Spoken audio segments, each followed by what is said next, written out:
Hey, what's up, everybody? Welcome back, Championship Leadership Podcast. Excited we got Tyson James Lee here with us today out of Southern Utah. What's up, man? Thanks for being here. Hey, thanks for having me. How you doing? Doing great, man. Before we get too much into you and your backstory and what you're all about and what you're up to these days, first question I like to ask everybody is the name of the podcast is Championship Leadership. So what comes to mind for you when you hear championship leadership? What's that mean to you? Championship leadership. Well, I think best leadership is done by example. Anybody can tell somebody how to be and how to operate. If I were to give a definition, I think if we look at the masculine and men that lead, I think the model is shifting. I think championship leadership is somebody who is sovereign, who's not dictated by any outside governing force or his emotional state. He's kind but firm. Excuse the language, but he's not ran by his penis. I mean, he's sovereign in who he is. He's firm but also patient. And I think that there's a new type of man and king and leader that is arising in a lot of us as consciousness continues to evolve. And so that would be championship leadership is somebody who leads by example with those traits. Yeah, awesome. I love that. That's it's always cool to hear the different ways that it's broken down and sliced up, I guess you'd say. I've done about 260 of these episodes, and everybody's got a little bit different spin on what it is to them. So appreciate that. Why don't you tell us a little bit more about you and the path that you've been on and how that's kind of gotten you to where you are today and what it is that you do and you're up to today? Well, I can give you the nutshell version. Was raised in a small town in Washington State, blue collar, always been an outside the box thinker and was trapped by inside the box thinkers growing up. Always felt like I was destined for something more, love helping people. Got in a ton of trouble in my late teens and early 20s, tons of trouble with the law. I was just a rebel. And early mid 20s, I decided to clean up my act and got my life together, started studying nutrition, went back to school for exercise science, was determined to be a success and was doing all that. Went through a rare blood infection where I was in the hospital for 6 months. I was in ICU for 4 months. It ate my lean body mass, and all kinds of different doctors told me I'd walk with a cane for the rest of my life and I'd have to give up fitness. And I was just so determined. So shut out the world, built a private training studio and rehab my own body. 6 months later, ran a half marathon legally disabled and back on the train and okay, I'm going to make something of my life. I'm going to do this, getting every cert I could, training people in the training room that I had built. And then I was competitive in CrossFit, and this was before CrossFit was CrossFit, nowhere near what they're doing now. I was never at that level. I was in the upper echelon for what they were doing 7-8 years ago. So it was real competitive in CrossFit, was training and wanted to make the games, and broke my back in 3 places on a deadlift workout. Oh, man. That crippled me. I was out for 18 months, fell into a deep depression, got back on pain medication. My family was super worried. And then I found an MLM company, funny enough. And that's where I got my start in sales. Started making about $500-600 a week. And I found an all natural pain patch and a program called Foundation Training. I actually flew out to Santa Barbara to meet with this guy, Dr. Eric Goodman, who was one of the first people certified in Foundation Training. And it's a series of yoga movements that strengthens your posterior chain. It's the only thing I found after being out of the gym for 18 months. I got back and I'm like, okay, this time I'm doing something different. And I was living with my father about 25 miles out of town. And I'm like, something's just got to give. Like, this is not what life is supposed to be. And so I was making $500-600 a week. So I thought, well, I'm not completely broke. I can figure out what I'm going to do. So I bought a one-way ticket to Southern California, got down to San Diego, didn't know anybody, slept on the beach for a couple of weeks, got a job training in a gym, slept in the gym office for 3 weeks, finally built the money up to rent a room, rented a room, 2-3 months later, the gym gets shut down because the owner was charging people's cards multiple times. So I have clients calling me like, hey, my card's been charged 4 times this month. What's going on? And I'm just like, no. Shortly after, as you can imagine, the gym closed down. Here I am. I'm like, oh man, I'm going to go broke. I'm not living by the beach, which is where I wanted to. Didn't have a vehicle. Was living in Temecula, California at the time. And I had and then the MLM company had gone under. And I've got about $400 to my name and 2 weeks to pay $800 in rent. And I'm just thinking, I'm going to have to just tuck my tail between my legs, buy a ticket home, and figure this out again. And my buddy, who had helped me, who eventually helped me launch my first company, was an internet marketer. And this was back in the day of Frank Kern, Ryan Dice, like when it was brand new. And he had gotten a gig doing lead gen for this company called Clients on Demand. And it was owned by a guy named Russ Ruffino. So he's like, you got to meet Tyson. He can sell anything. Like, this kid's like the Wolf of Wall Street with a soul. So he can sell anything. And you got to give him a shot. So they give me a shot. I trained for a week. They gave me a lead.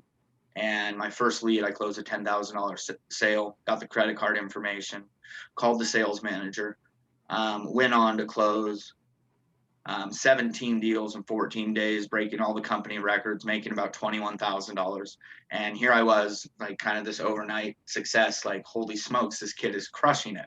So then I ended up going on to build a sales team for them, trained other people to do what I did, moved into a penthouse in Oceanside, and I thought I was awesome. I thought I had made it. Shortly after, they had taken away some of my leverage money, and I was like, this isn't for me anymore. I wanted to do my own thing. Launched a company called Social Empire from Australia to North America, and then met a woman, which we were talking about, Marcy Locke.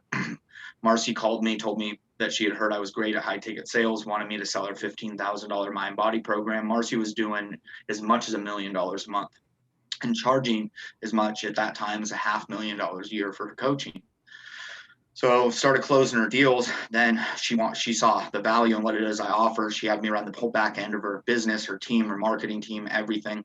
Ended up traveling with her. We got into a relationship, and here I am, one of the highest paid female coaches in the country, in a relationship, running the back end of her $1 million coaching practice, and building the sales team and learning everything there is to know about coaching and transformation and helping people create what they want in life.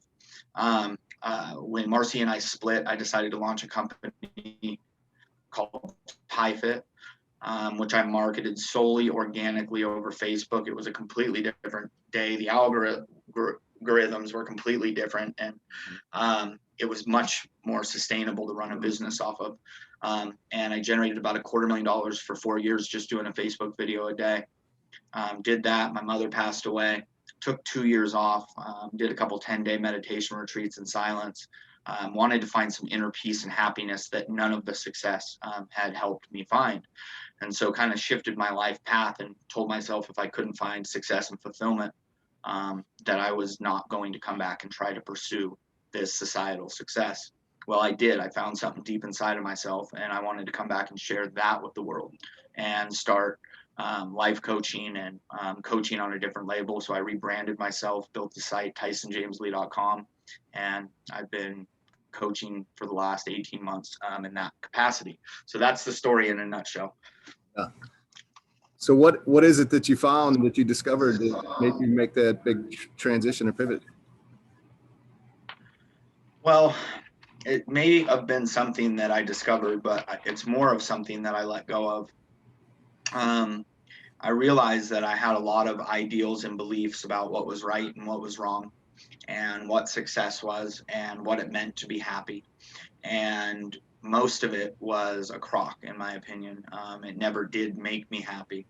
And so I spent a lot of time breaking down the judgments that I had on myself, breaking down what I thought an actual relationship was, breaking down what love is, breaking down the idea that I have to show up a specific way to receive love, that I must be a certain person to be liked or respected, and really let go of a lot of that. And then inside of me, it's whether you believe Christianity or whatever it is, they say, you know, God resides in us. I found a God inside of myself. I found a sense of well-being and love that fully encompassed me. And I actually found it. So I did a Vipassana retreat, which is a 10-day sit in silence. And the first 3 days felt like 3 months. And I almost left on the fourth day. I'm like, this is nuts. Like, the life of a monk is not for me. Next 2 days went by somewhat quick. And then on day 7, it just clicked. And I was at total peace and I needed nothing. I didn't have to be anywhere. I didn't have to do anything. I didn't have to prove anything. I was just okay, more okay than I've ever been in my entire life. And the last 3 days went by like the snap of a finger. And, you know, so I don't claim to walk around enlightened, but I would imagine that I hit a state of enlightenment where you are just good and there is no judgment on anything. Everything just is. There is no good, bad, right, wrong, or indifferent. It is all just to be observed and looked at consciously. Yeah, that's powerful. So you went back and did that again, is that right? Yep. And what was the reason to go back a second time? So the second time was to really understand my purpose. So after the first time, I was turned on to some spiritual content called the Law of One, the raw material. And I had been raised Christian. So I was raised in the church. I went to a Christian private school my whole life. I'm huge fan of the teachings of Jesus Christ consciousness, but something just didn't sit right. It didn't sit right with me how judgmental they were, how, you know, all of this stuff. It didn't sit well with me. So I'm seeking spiritually, like, what is it that I believe? Like, what is it? And then I found the Law of One and the raw material, and nothing had ever resonated deeper with me. It just split me wide open. Like, it almost made me go nuts for a couple weeks. It blew my mind so much, but it resonated so deeply as truth. And so the second time I went to really get clear on my purpose and what my mission here in the world is. And that's when I committed to really the expansion and growth of consciousness, whatever that looks like. Like, we're all here to evolve, and I just want to be an integral part of that evolution for many of the people walking the planet. Yeah, I got it. What who are some of the people that have impacted you along this journey, this path? I know we talked a little bit about Marcy Locke, maybe that's one of them, but more so about who the person is, or those coaches, mentors, you know, family members, people that have been close to you. What are some of the characteristics that really stood out that maybe even you've taken on to help mold you into the person, the leader that you are? That's great. The most influential man in my life till this point has been Christopher John Stubbs. You know, I'm not sure if you follow him on Facebook. He actually was Marcy's coach. When I was working with Marcy, he was Garrett J. White's coach before Wake Up Warrior launched, Sean Whalen's coach back in the day. He's coached a lot of them. He had a calmness and a peace to him, but he also, no matter what I was ever going through or what I was sharing, I always felt so heard, right? Like, I felt so heard. Like, dude, this guy gets it. Like, he never opposed what I was saying, never made me wrong. And I was just like, man, I want people to feel like that in my presence, right? And I've always been very headstrong and very opinionated. So that's been a journey in and of itself. But yeah, he was just so soft and so kind. And I always used to, when I describe him, like, you ever met somebody that nobody has a problem with? I'm like, that's Christopher, right? Like, he's just, he will get to your level wherever your level is at. And he was hugely influential. And I've worked with him off and on for 3 years. And yeah, easily the most in Christopher Stubbs. Yeah. What is, you know, the journey, the impact, the vision that you are wanting to have and make for yourself and for others? I know you mentioned already that you definitely have this purpose and passion to help others and make a difference and do your part, right? What does that look like a little bit more specifically for you, and maybe even more short term, if we say like next 5 years out? So in the next 5 years, I'd love to teach 1,000 men how to do something similar to what I do. I've taught about 60 people to build six-figure coaching practices, but I'd love to find men that also want to help men. It's so different than how I thought it was done when I started. I thought I needed all the intellect and all the understanding and all of this, and I found that doing the work yourself inside of yourself and being present with that and creating those enlightened parts of yourself is actually the fastest way to help another transform and shift. What I'm most so It's been a long time coming, but I have finally found 3 other men that are very similar in beliefs with me, and we're starting the marketing next week, but we've involved ourselves in a project called the Liberating Man. And it's not a hierarchy, it's a meritocracy where every individual is the same, whether it's coach or client. And it's just high level men who desire authenticity. They desire something more. Most of these guys have created all the success they need, the family life, everything, but there's still something inside of them missing. And so I guess and then in second that it would be in the next 5 years to help 1,000 people become fulfilled in their own life. Like at the end of the day, that's all we want. We just want to stop wanting and stop needing and being hungry. It's just like, man, I just want to be satiated. I just want to be fulfilled. But more so, I do have a passion to help other men learn to do this work themselves. Yeah. What's that process like? Is it, helping to find people find fulfillment? You hear a lot of people talk about chasing that, and many never find it. What's that process like for you to help people do that, find that fulfillment? Oh, there is so much. One of them is understanding and observing our emotions. So a big key component of that is emotional intelligence. And a lot of people, it's not taught in schools, so that's a huge part. The other part is teaching them a lot of David Hawkins' work and the quantum physics behind it, and how emotional frequency dictates our reality. In states of joy, we create more experiences that are joyful. In states of anger, we typically create more experiences that create anger. Teaching them how to control their state of being and go out from there. And when the state of being is controlled, there is less worry, there's less need for control. And then there's many processes in teaching one to love himself.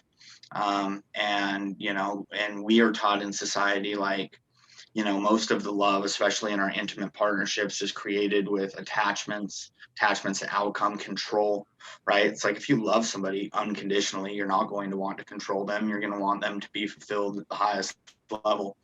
So that journey to learning to love yourself and accept yourself for where you're at. But there's so much that goes into it, Nate. Oh yeah. And then, observing things, as Christ would, not looking at good or bad and looking at all of it, and all of it gets to be looked at and loved and embracing, and being okay with the darkness inside of us. I'm sure you've been around long enough. You've heard the tale of the two wolves, the Indian tale, where the boy, I said, the grandfather says you have two wolves inside you, the good wolf and the bad wolf, and little boy says which one wins, and the elder's like the one that you feed. We all have it inside of us, and it's what we choose to focus on. um, and so there's tons of different things. I mean, most people work with me for anywhere from 6 months to a year. So to cover all that, but the process of learning to love yourself and become emotionally intelligent are two key parts. Yeah, appreciate that. What's a critical moment that you've had in your life where, obviously you made the decision that you did, which has you where you are today, but had you made a different decision, you'd be somewhere very different. I think there's a lot of people right now that, they're in that moment. It's been a little bit of a interesting time we've gone through in the last year and a half with the pandemic and everything that's gone down, but it's powerful to hear and learn from others and how they've chosen different times in their life. Is there a moment that comes to mind for you?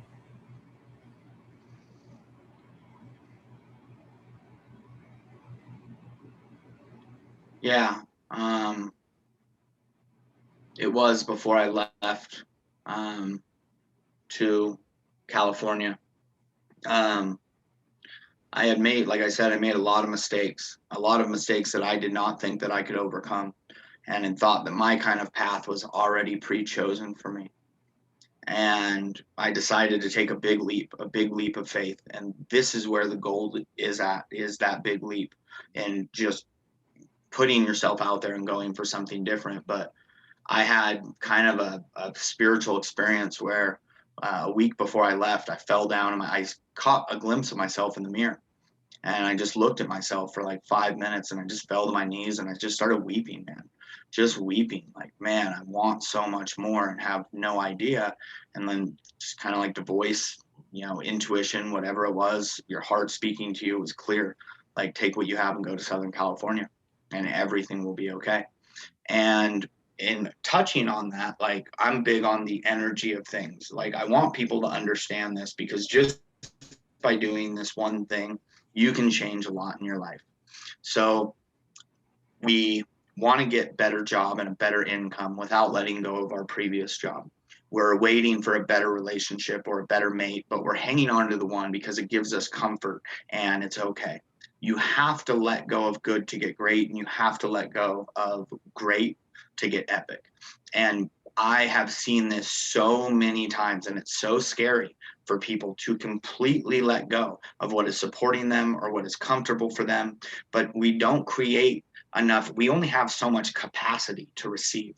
And so if we are constantly receiving from a certain avenue and we are afraid to cut that off, we don't have any energetic room to create room for new and more.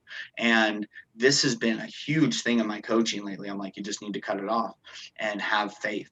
And it's tough. It's tough. It's easier said than done. But that one thing alone, judge, go look at everything that you have in your life, from the people you associate with, to your jobs, to your situations, to your sporting events, to all of it. And look at how much of that is in alignment with what you actually want. And all of the things that are not in alignment with what it is that you actually want for yourself, get rid of them. And just be present and know that more is coming. Yeah. That's incredible. I think in those moments, we all know